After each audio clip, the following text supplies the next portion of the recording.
Sa Diyos na po natin. Kunin gitara, ito'y tugtugin, awitan siya ng himig. Lapitan siya dakilain, atin siyang sambahin. Ang buwan dumalaw sa atin, upang tayo'y tubusin, upang tayo'y tubusin.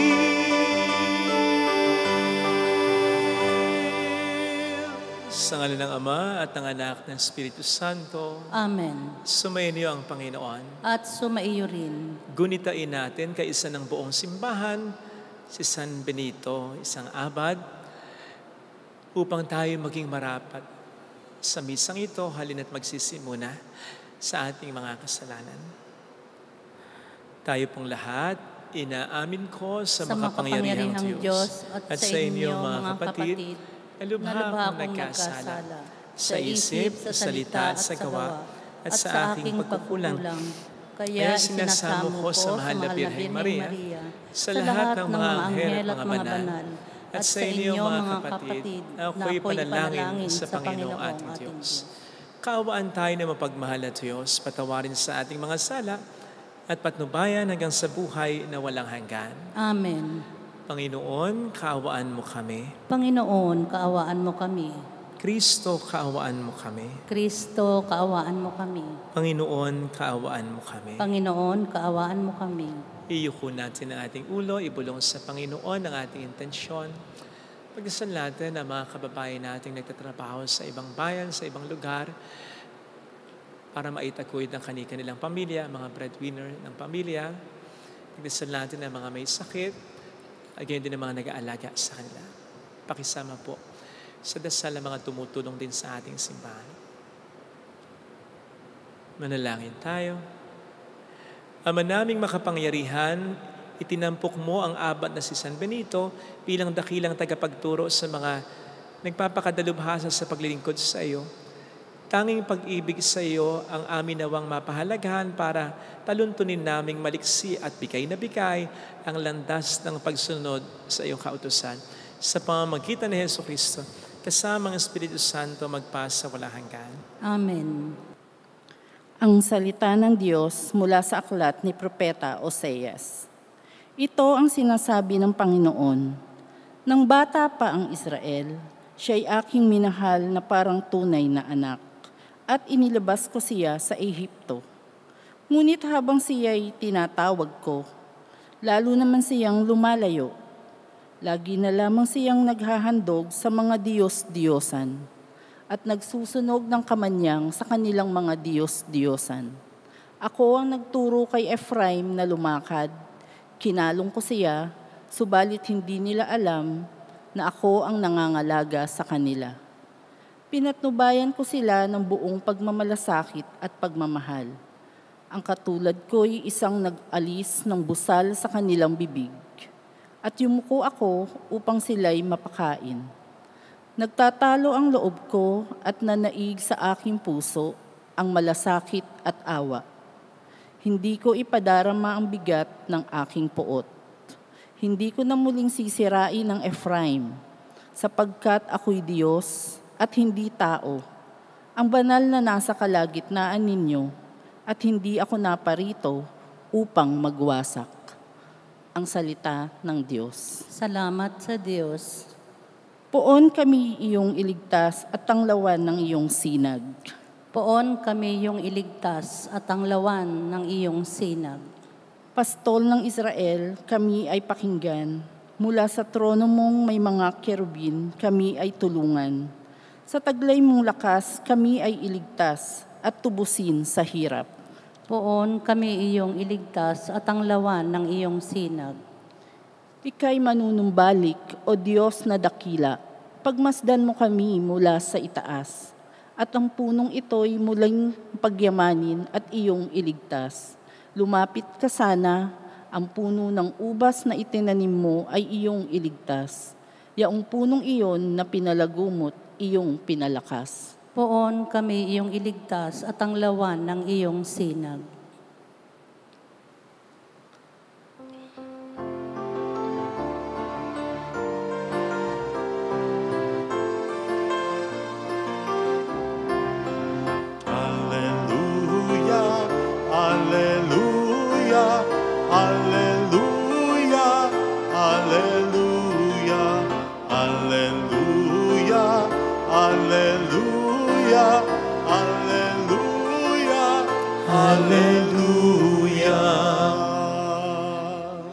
Sumainyo ang Panginoon. At sumaiyo rin. Ang mabuting balita po ng ating Panginoon ayon kay San Mateo.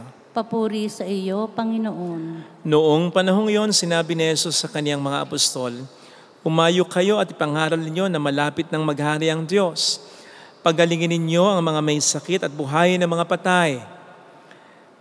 Pagalingin ninyo ang mga ketongin at palayasin ang mga demonyo.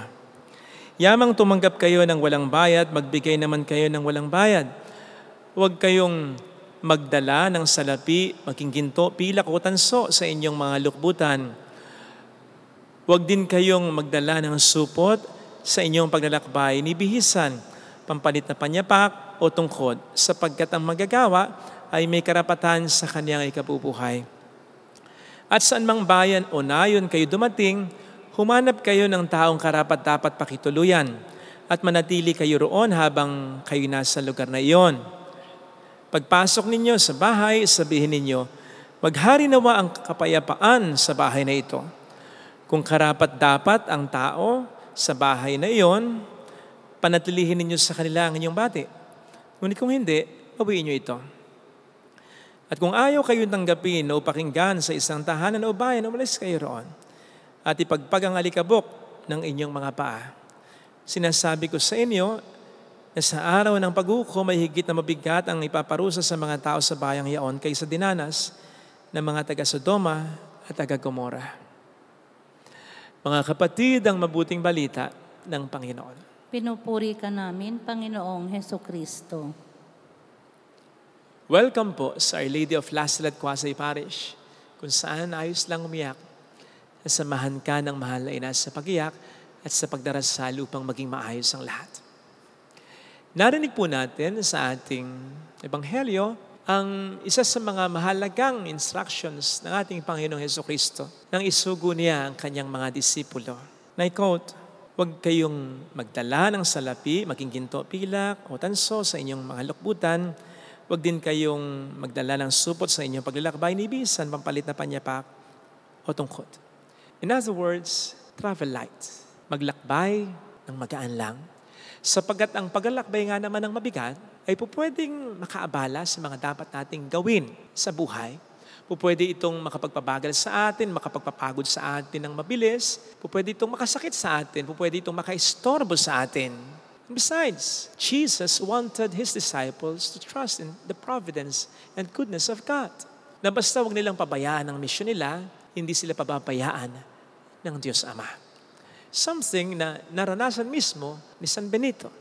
Siya ay galing sa kilala at may kayang pamilya, pero ang lahat ng rangaya ng buhay ay iniwan niya para magtayo ng mga monasteryo na hanggang ngayon ay napapakinabangan, malaking tulong at may malaking impluwensya ang Simbahang Katolika. Pinaniwalaan ni San Benito ang kapangyarihan, ang kabutihan ng Panginoon sa kanyang pagmisyon at hindi niya pinagsisihan yun. Ngayon, nakasisigurado po ako na hindi lamang po material na bagay, kung minsan na ayaw ipabitbit ng ating Panginoon sa ating paglakbay. Nandiyan na din po ang galit o sama ng loob na po pwedeng maging package o napakabigat ng paggahe sa ating paglalakbay. Ito rin po pwedeng makaabala sa atin, makaistorbo sa atin, makasakit sa atin, at makaapekto ng malaki sa misyon na dapat nating gampanan sa buhay natin. Ito po ay isa sa mga naisip ko habang ikinukonekta ko po ang ating gospel reading sa ating first reading. Sapagkat sa first reading ay mababanaag po natin ang galit ng Panginoon, ang inis niya, ang pot niya sa kanyang piniling bayan. Dahil sa paulit-ulit at sa dami nitong kasalanan. Pero sa huli, ang nanaig pa rin ay ang kanyang awa at pagmamahal. Sapagkat nagagalit man siya, siya'y Diyos na hindi nagtatanim ng galit kanino man. Amen? At ang pinakapatunay po niyan sa ating karanasan ay ang abot-abot na biyayang tinatanggap natin sa Kanya sa kabila ng ating mga kasalanan. Experience will tell us na hindi na tayo makapangungutang pa sa inutangan natin na hindi natin binayaran. Ilang beses na ba tayo nagkautang sa Diyos dahil sa ating mga kasalanan? Ilang beses na tayo hindi nakabayad sa Kanya? Pero sa kabila nito, tayo ay pinagpapala pa rin niya. Patunay na hindi siya nagtatanim ng galit kanino man. Kaugnay nito, hindi nga ba hindi rin kahit minsan nagtanim si Kristo ng galit nang siya'y magkatawang tao sa mundong ito? Sapagkat kung nagtanim siya ng galit, hindi na niya babalikan pa at bibigyan pa ng tsansa ang mga alagad niyang nagtakasil sa Kanya. Di ba? In fact, ang unang salitang binitawan niya sa kanila, kapayapaan pa. Nang hindi nila naramdaman na mayroon itong halong kaplastikan sapagkat talagang wala naman. At mamamatay na lang ang Panginoon. Inipon pa niya ang mga natitira niya lamang na konting lakas upang isigaw ang mga salitang, Ama, patawarin mo sila sapagkat hindi nila nalalaman ang kailang ginagawa na po pwedeng pag-release niya mula sa sarili niya ng mga negative thoughts or feelings na pilit isinisiksik ng demonyo sa isip at puso niya. Tulad ng, tingnan mo ang ginawa nila sa iyo sa kabila ng mga buting ginawa mo. Hindi na nga sila naniwala, pinatay ka pa rin nila. And so Jesus was very quick to choose not to carry those things in His heart. Kaya sa parehong buhay niya, maging sa kanyang kamatayan, pinili niya talaga na huwag magtanim ng galit sa kanyang kalooban. At dapat po nating tularan yan. Hindi po masama ang magalit. Ang masama ay ang tayo magtanim ng galit. Kaya nga paalala sa atin ni San Pablo sa kanyang sulat sa mga taga-Efeso 4:46, kung kayo magagalit, iwasan niyo ang magkasala. At sa papaanong paraan daw, sabi niya ganito, huwag niyong hayaang lumubog ang araw na galit pa rin kayo. Huwag niyong bibigyan ng pagkakataon ang demonyo. Dagdag pa ni San Pablo. In other words, hayaan niyong kusang mawala yung galit niyo. Sapagkat every galit is fleeting. Just like any other feeling. Huhupa at huhupa din naman yan eh. Huwag lang nating pipigilan. Huwag lang nating aalagaan. Huwag lang nating itatanim. At titiligin pa natin. Ibang usapan yan.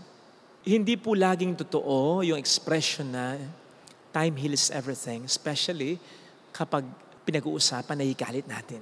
Instead, time will just worsen everything if there is no real forgiveness and total surrender to God. Because time will give greater opportunity to the devil to steal and destroy us. Binibigyan lang natin ng sapat na oras ang diablo para nakawin yung pagkakataon natin na makipag-ayos pa sa taong nakasakit sa atin, nakawin yung opportunity na tayo mas maging mabuting tao sa kabila ng ginawa sa atin, nakawin din yung pagkakataon na tayo immediately makapag-move on hanggang sa masira na nga niya yung relasyon natin sa tao, pati na rin tayo. Tandaan po natin ang pinakadakilang manggagatong ay ang demonyo. Napakagaling manggatong niyan, kaya nga siya nasa apoy na hindi mamamatay. Kaya huwag natin siyang hayaang gatungan ng gatungan ang galit na ating nararamdaman sapagkat tayo lang din ang sisirain yan. Huwag natin siyang hayaang gatungan ito ng gatungan by giving the devil more time. Remember that the devil will also meet us where we are. Natatandaan ninyo nang mag-fast ng 40 days and 40 nights si Kristo sa disyerto? Anong unang tukso sa kanya ng diablo? Kung ikaw ang anak ng Diyos, gawin mo ang tinapay ang batong ito sapagkat alam niya, that very moment, na gutom si Kristo. Kaya yun ang kanyang tukso. The devil will meet us where we are. So alam din niya kapag galit na galit, inis na inis, buwisit na buwisit tayo. Kaya hindi siya mag-aaksay ng panahon, manggagatong siya para palalain ang sitwasyon. And so let us heed the words of St. Paul. Do not give the devil a chance to work on you. Huwag nating hayaang lumubog ang araw na galit tayo. Magpatawad na agad tayo kahit sa puso at isip lang natin. And surrender everything to God. Isuko natin ang lahat sa Diyos. After all, ito naman ang kanyang utos. Diba Leviticus 19:18, ang sabi doon, kayong magtatanim ng galit, lalo na huwag kayong maghihingante. Ibigin ninyo ang inyong kapwa, gaya ng inyong sarili. Ako si Yahweh. And then, I really love the way God concluded this verse by saying, I am the Lord. Pagtapos niya sabihin, huwag kayong magtatanim ng galit, lalo huwag kayong maghihingante. Parang sinasabi niya at pinapaalala niya sa atin, siya ang Diyos at hindi tayo. Siya ang dapat mag-handle and therefore mag-judge sa mga pagkakamali o pagkakasalang ginawa sa atin. Hindi tayo. Sapagkat ang sabi din sa Romans 12:19, mga kapatid, huwag kayong maghihigante. Ipaubaya niyo sa Diyos ang inyong galit. Sapagkat nasusulat, sabi daw ng Panginoon, akin ang paghihigante, ako ang gaganti. So ito na rin yung sagot sa madalas na tinatanong natin, ganun lang yon? Niloko ko, ganun lang yon? Sinaktan ako, ganun lang yon? Binastos ako, ganun lang yon? Pinatay yung mahal ko, ganun lang yon? Sagot, ganun lang talaga yon. But of course, hindi ko naman sinasabi na wag na tayong gumawa ng kailangan na legal action. Pero ang sinasabi ko ay immediately, sa isip at sa puso mo, dapat ganun lang yon. Ipaubaya mo na sa Panginoon sapagkat siya naman ang nangako na siya ang gagawa ng aksyon. No wonder sa ating Ebanghelyong binasa ngayon. Yun din ang sabi niya, di ba? Pag hindi kayo tinanggap sa isang bayan, umalis kayo, move on. Pagdating ng panahon, matindi ang kaparusahan sa bayang yon. Hindi ikaw, hindi ako, hindi kung sino man taong paparusa, kundi ang Panginoon. At makakaasa tayo na mas magandang paghihiganti yon kesa sa naiisip nating paraan ng paghihiganti sa tao. Basta't pakatandaan mo, kung nasaktan ka, mas nasaktan siya para sa iyo. Kaya ipaubaya mo ng lahat sa Kanya para lumaya ka na agad sa galit na iyong nadarama. For all you know, ang utos niyang ito ay hindi para sa iba muna, kundi para sa iyo. Yung magpatawad ka, yung isurrender mo ang lahat sa Kanya, para sa iyo muna bago para sa iba. Ito sana ang hilingin nating biyaya sa ating banal na misa. Ilagay natin ang ating kanang kamay sa tapat ng ating puso.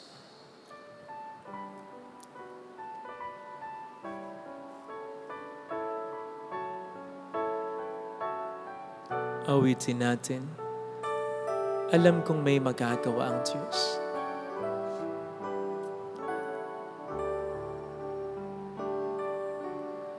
Alam kong may magagawa ang Diyos. Alam kong may magagawa ang Diyos. Alam kong may magagawa Makapangyarihan siya. Kung ako'y magtatapat, kung ako'y magtatapat, sa Kanya'y maglilingkod, sa Kanya'y maglilingkod, alam kong may magagawa ang Diyos. kung may magagawa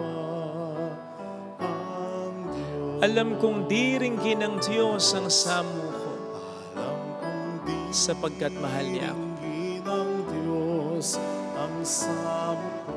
Alam kong di ringgin ng Diyos ang samo ko, Alam kong di sapagkat anak niya ako. ringgin ng Diyos ang samo ko.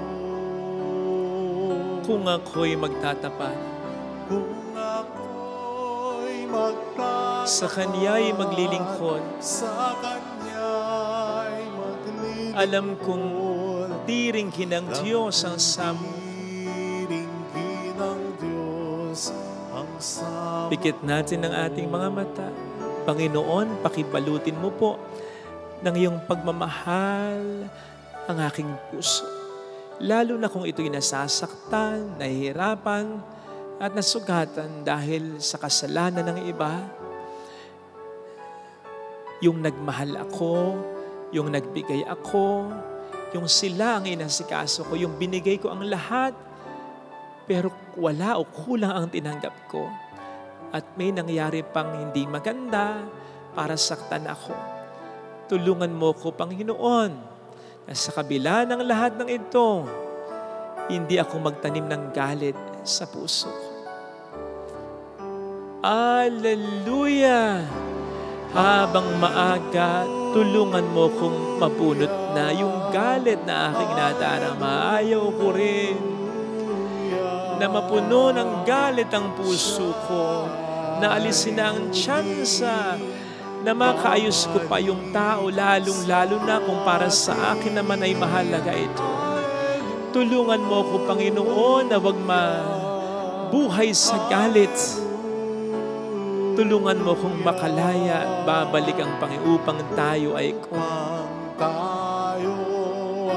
mayroong magandang mangyayari sa iyo. Huwag mong hanapin sa iba ang sarili mo. Sadyang iba-iba ang tao. Iba-iba ng paraan ng pagpapalaki na ginawa. Iba-iba rin ang laki ng puso. Iba-iba rin ang pagmamahal. Iba-iba rin ang pagiging malapit sa Diyos. Magpasalamat ka na lang na hindi ikaw ang nanloko. Kahit ikaw yung naloko.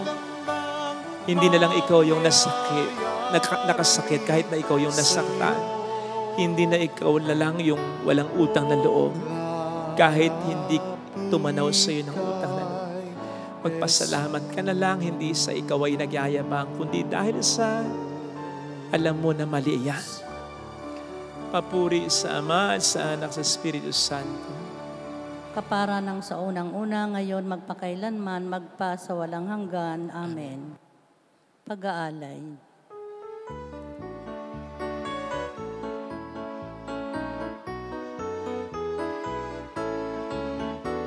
Taglay namin ngayon sa aming mga palad, sa kabutihan mo ay aming tinanggap. Kasiyahang tanggapin ang siya naming hangad, tinapay na bunga ng pagod at hirap, sama-samang magalay ng buong pagmamahal. Sama-samang magalay ng buong pagmamahal. Alay pa rin namin sa'yo, Amang Liyak, ang alak na mula sa katahas ng ubas, na sangkalinga mo'y aming ding tinanggap. Kaya ngaya'y muling handog sa iyong hapag, sama-samang magalay ng buong pagmamahal. Sama-samang magalay ng buong pagmamahal. Sama-samang magalay ng buong pagmamahal. Manalangin tayo, pang ating handog ay maging kalugod-lugod sa Diyos namang makapangyarihan. Tanggapin nawa ng Panginoon itong paghahain sa iyong mga kamay, sa kapurihan niya at karangalan, sa ating kapakinabangan at sa buong sambayanan niyang banal. Ama naming lumikha, sa paghahain namin ngayong ginugunita sa San Benito, tunghayan mong aming mga alay at pagkaloob mo na matularan namin ang kanyang mga halimbawa sa pagdalug sa iyo upang kami pagintapating magkamit ng iyong mga kaloob na pagkakaisa at pagkakasundo sa paglilingkod namin sa iyo. Sa pamamagitan ni Jesucristo kasamang Espiritu Santo magpasa walang hanggan. Amen. Sumayin niyo ang Panginoon. At sumaiyo rin. Taas sa Diyos ang inyong puso at diwa. Itinaas na namin sa Panginoon. Pasalamatan ng Panginoong ating Diyos. Marapat na siya ay pasalamatan. Ama naming makapangyarihan, tunay nga pong marapat na ikaw ay aming pasalamatan. Ngayon kinagagalak naming may mga banal na tao na nagtalaga ng sarili sa anak mong si Jesucristo upang ipamalas lang paghahari mo at maakit ang kapwa na manalig sa iyo. Ngayon sa amin ibinibigay ng iyong anak na minamahal ang kabanalang iyong taglay at hangad mong kamti ng tanan. Ito ang pinanggalinga amin ngayong nililingon, dito mo rin nais na kami makarating at humantong. Kaya kaisa ng mga anghel na nagsisiawit ng papuri sa iyo ng walang humpay sa kalangitan, kami nagbubunyi sa iyong kadakilaan. Santo, Santo, Santo, Santo, Santo, Panginoong Diyos ng mga hukbo, napupuno ang langit at lupa ng kadakilaan mo. O sana sa kaitaasan, pinagpala ang naparirito sa ngalan ng Panginoon. O sana sa kaitaasan. Ama naming banal, ikaw po ang bukal ng tanang kabanalan, kaya't sa pamamagitan ng iyong Espiritu, gawin mong banal ang mga kaloob na ito upang para sa amin, maging katawan at dugo ng iyong anak at sa aming Panginoong Hesukristo. Bago niya pinagtiis ang kusang loob na maging handog, hinawakan niya ang tinapay, pinasalamatan kaniya, pinaghati-hati niya iyon. Iniabot sa kaniyang mga alagad at sinabi, tanggapin ninyong lahat ito at kanin. Ito ang aking katawan na ihahandog para sa inyo.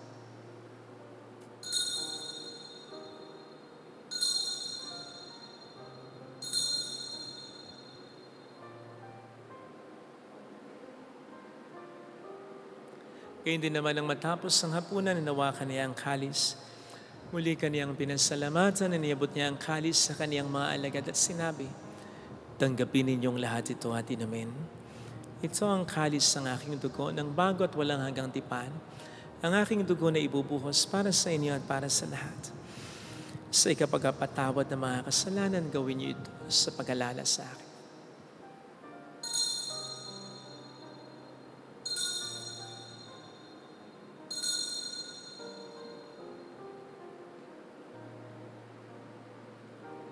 Ipagbunyi natin ang misteryo ng ating pananampalataya.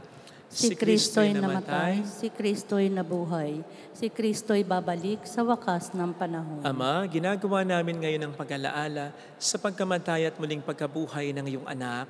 Kaya inialay namin sa iyo ang tinapay ng buhay at ang kalis ng kaligtasan.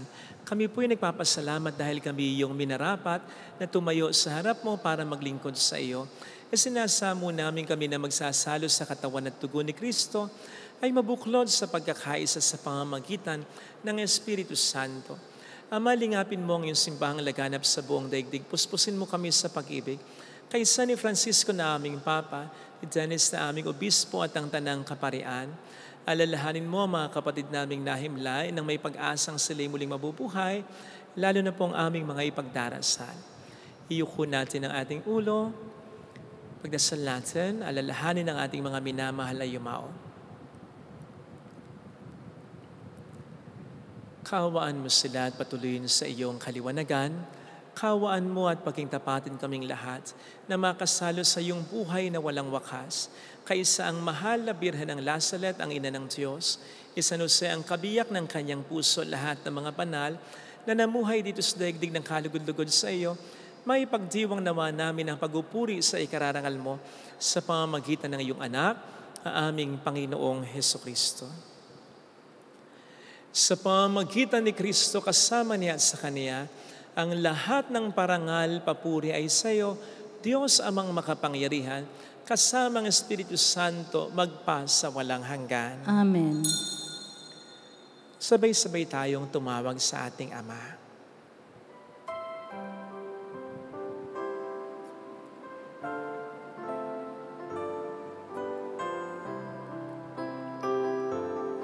Ama namin, sumasalangit ka, sambahin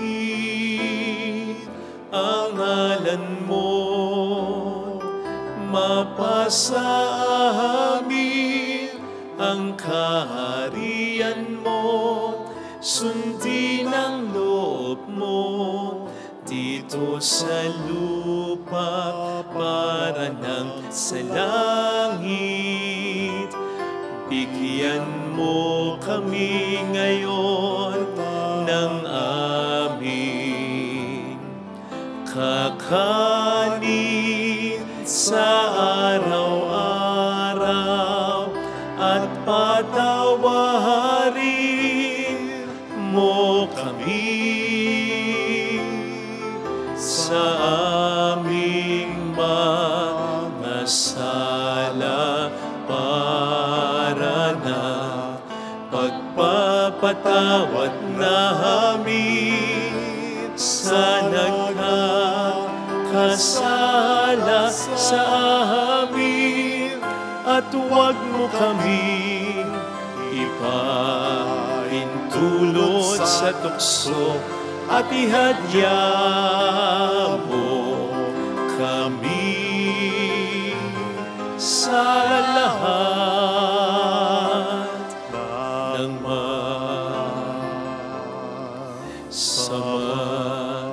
Hiniling namin kami adya sa lahat ng masama, pagkalooban ng kapayapaan araw-araw, iligtas sa kasalanan, sa kapahamakan, sa mga seryosong karamdaman. Samantalang aming pinaghahandaan ang dakilang araw ng pagpapahayag ng tagapagligtas namin sa Heso Kristo. Sapagkat iyo ang kaharian, ang kapangyarihan at ang kapurihan, magpakailanman. Amen. Panginoong Heso Kristo, sinabi mo noon, sinasabi mo rin sa amin ngayon, kapayapaan ang iniiwan ko sa inyo, aking kapayapaan ang binibigay ko. Tunghayin mong aming pananampalataya, huwag ang aming pagkakasala. Pagkalooban mo kami ng kapayapaan at pagkakaisa ayon sa iyong kalooban. Kasama ang Espiritu Santo magpasa walang hanggan. Amen. Ang kapayapaan ng Panginoon ay sumainyo nawang lahat. At sumaiyo rin. Magbigayan tayo ng kapayapaan sa isa't isa. Peace be with you. Kapayapaan po. Kordero ng Diyos na nag-aalis ng mga kasalanan ng sanlibutan, maawa ka sa amin. Kordero ng Diyos na nag-aalis ng mga kasalanan ng sanlibutan, maawa ka sa amin. Kordero ng Diyos na nag-aalis ng mga kasalanan ng sanlibutan, ipagkaloob mo sa amin ang kapayapaan. Narito sa harap natin ang Panginoon ng ating buhay at kaligtasan, mapapalad tayong inaanyayahan. Panginoon, hindi ako karapat-dapat na magpatuloy sa iyo, ngunit sa isang salita mo lamang ay gagaling na ako.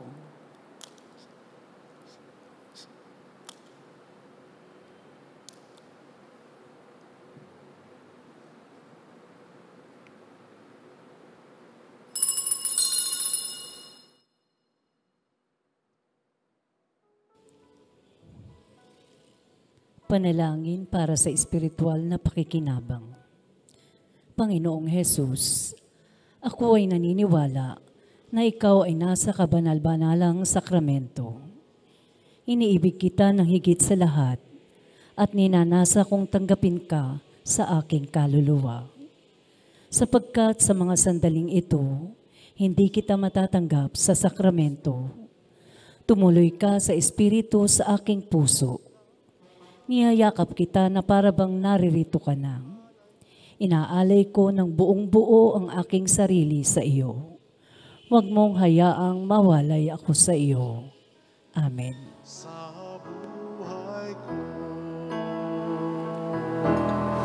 nabatid ko nga natanto sa kasulatan yung turo. Pakikinggan ito at itatago ko sa sulok ng puso. Panginoon, narito ako, naghihintay sa utos mo. Lahat ng yaman ko, alay ko sa iyo. Ikaw ang tanging sa buhay ko. Panginoon, narito ako, naghihintay sa utos mo. Lahat ng yaman ko, alay ko sa iyo. Ikaw ang tanging sa buhay ko. Panginoon, narito ako.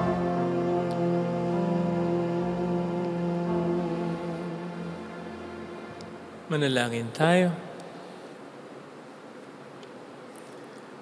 Ama naming mapagmahal, ngayong aming napagsaluhan ng haing nagbibigay buhay, iniling namin na maganap namin ang itinuturo ni San Benito para sa matapat na paglilingkod sa iyong gawain at sa pagmamahalan sa isa't isa bilang magkakapatid sa pamamagitan ni Jesucristo. Sa mga Espiritu Santo magpasa walang hanggan. Amen. Holy God, Holy Mighty One, Holy Immortal One. Have mercy on us and on the whole world. Holy God, Holy Mighty One, Holy Immortal One. Have mercy on us and on the whole world. Holy God, Holy Mighty One, Holy Immortal One. Have mercy on us and on the whole world. Jesus, King of Mercy, We trust in you. alalahanin Alalahanin, O mahal na Birhen ng Lasalet, ina ng pag-asa, ikaw ang nagpapaalala sa aming magbalik loob sa Ama. Ito ang nagpapatunay na ang kagandahang loob mo'y nananatiling busilak. Sa pag-aaruga mo sa amin, tungkulin mo'y tinupad. Sa paanan ni Kristo'y itinuring mo kaming mga tunay mong anak. Kaya ninais mong isa'y huwag mapahamak, maging sa iyong walang tigil na pananalangin, pati luha ay pumatak. Huwag namang mawala ng saysay ang iyong paghihirap. Hiling nawa namin sa iyo, o aming inang liyab, na matapos ang pakikibaka namin sa mundong ito at sa pananatili naming tapat kay Kristo. Sa kapurihan mo'y makibahagi kaming ganap, upang kung nasaan ka ngayon, maparoon din kaming lahat. At ang kaganapan ng kalwalhatian ng Diyos Ama ay tuluyang matupad. Siya nawa. Mahal na Birhen ng Lasalet, tagapagkasundo ng mga makasalanan. Panalangin mong walang patid kaming mga dumudulog sa iyo. Maraming salamat po sa inyong pagtulong na nagiging dahilan para makatulong po ang simbahang ito sa maraming parokya, sa maraming mga individual. Ngayon po, nagpapatayo po tayo ng mga chapels. Salamat po sa walang sawa niyong pagtulong mula nung una hanggang ngayon. Kayo po ang dahilan kung bakit nakagagalaw tayo at nakatutulong sa iba. Maraming pong salamat sa inyo. Ang Diyos na po ang bahala sa inyo. Sumainyo ang Panginoon. At sumaiyo rin. Palain kayo kasama ang ating pamilya na mapagmahal at Diyos, ng Ama at ng Anak at ng Espiritu Santo. Amen. Pumayo tayo sa kapayapaan ni Kristo. Salamat sa Diyos. Salamat din sa inyo.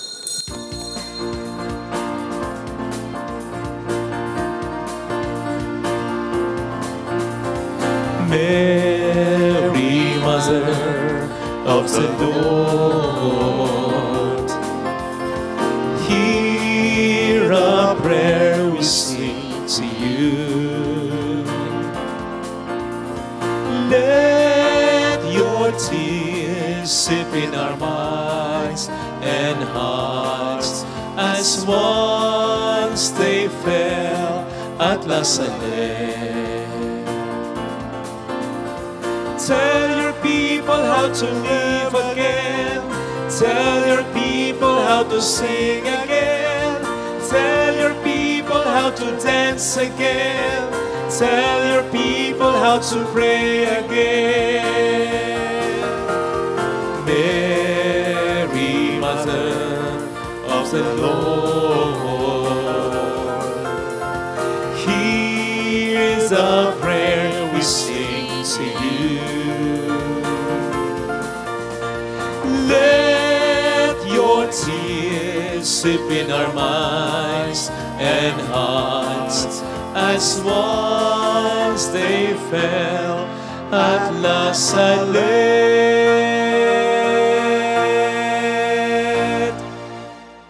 Thank you.